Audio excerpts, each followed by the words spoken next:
Doctor Ravi Kumar Dadhich, सह आचार्य व्यावसायिक प्रशासन, व्यापारिक संनियम, प्रथम वर्ष। आज का टॉपिक अपना अनुबंध करने की क्षमता, कॉन्ट्रेक्चुअल कैपेसिटी का रहेगा। भारतीय अनुबंध अधिनियम 1872 के तहत अपन ने कल अनुबंध करने की क्षमता के संबंध में अवयस्क द्वारा किए गए अनुबंध और अवयस्क किसे कहते हैं इस पर अपन ने चर्चा की। अवयस्क के द्वारा किए गए अनुबंध को अपन ने व्यर्थ बताया, लेकिन वो कंपनी में शेयर्स खरीद सकता है, साझेदार बन सकता है और एजेंट का कार्य भी कर सकता है। लेकिन इन सब कार्यों के लिए अपन ने देखा कि वो स्वयं उत्तरदायी नहीं होता है। जिन्होंने इसको नियुक्त किया है, नियोक्ता उसका उत्तरदायी माना गया है। आज अपन जो अनुबंध करने की क्षमता का सेकंड पॉइंट है, अस्वस्थ मस्तिष्क के व्यक्ति, उस पर अपन आज चर्चा करेंगे। तो भारतीय अनुबंध अधिनियम 1872 की धारा 12 में अनुबंध करने के उद्देश्य से प्रत्येक ऐसे व्यक्ति को स्वस्थ व्यक्ति कहा जाता है जो अनुबंध करते समय अनुबंध को समझने की क्षमता रखता हो तथा उस अनुबंध से उसके हितों पर पड़ने वाले प्रभाव के विषय में विवेकपूर्ण निर्णय रखने की क्षमता रखता हो। A person is said to be of sound mind for the purpose of making a contract if at the time when he makes it he is capable of understanding it and of forming an rational judgment as to its effects upon his interest। Section 12।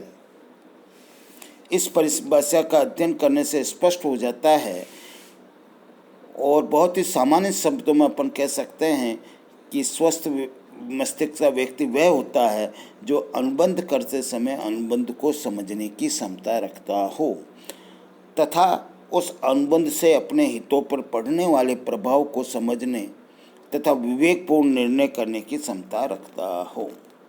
ऐसा व्यक्ति स्वस्थ मस्तिष्क का व्यक्ति कहा जाता है। स्वस्थ मस्तिष्क की आवश्यकता कब पड़ती है? जब सामान्यतः व्यक्ति अस्वस्थ मस्तिष्क वाला व्यक्ति रहता है जो काफ़ी समय से, और यदि अनुबंध किसी ऐसे व्यक्ति से किया जाता है जो सामान्यतः अस्वस्थ मस्तिष्क का रहता है किंतु कभी कभी उसका मस्तिष्क स्वस्थ हो जाता है, तो ऐसा व्यक्ति उस समय अनुबंध कर सकता है जबकि उसका मस्तिष्क स्वस्थ होता है। कभी कभी अस्वस्थ मस्तिष्क वाला व्यक्ति यदि अनुबंध किसी ऐसे व्यक्ति के साथ किया जा रहा है जो सामान्यतः स्वस्थ मस्तिष्क का है किंतु कभी कभी वह अस्वस्थ हो जाता है, तो वह उस समय अनुबंध करने की योग्यता नहीं रखता है जिस समय वो अस्वस्थ हो। ऐसी स्थिति में निम्नलिखित व्यक्तियों को अस्वस्थ मस्तिष्क के व्यक्ति माना गया है।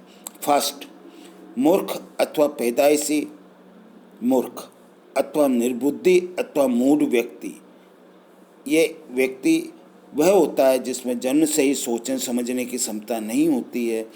पैदाइशी मूर्ख के साथ किए गए अनुबंध पूर्ण रूप से व्यर्थ माने गए हैं। पागल व्यक्ति उसे कहते हैं जिसके सोचने समझने की शक्ति अव्यवस्थित हो गई हो।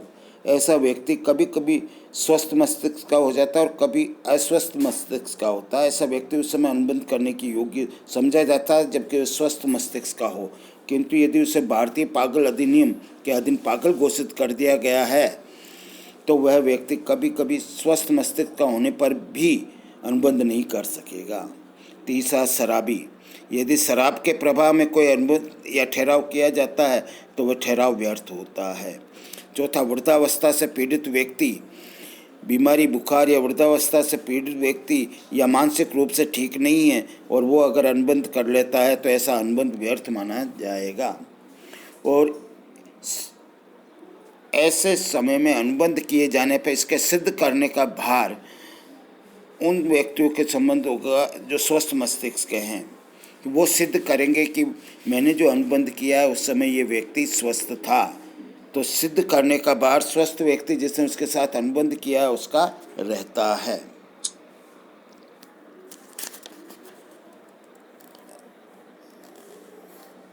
इस प्रकार स्वस्थ मस्तिष्क के व्यक्ति के साथ किए गए सभी ठहराव हुए अनुबंध व्यर्थ होते हैं। ऐसा व्यक्ति अनुबंध करने की योग्यता नहीं रखता है और उनके साथ अगर अनुबंध कर लिया जाता है तो वह कानून की दृष्टि में व्यर्थ माने जाते हैं, ठहराव ही बने रहते हैं, अनुबंध नहीं बन सकते हैं।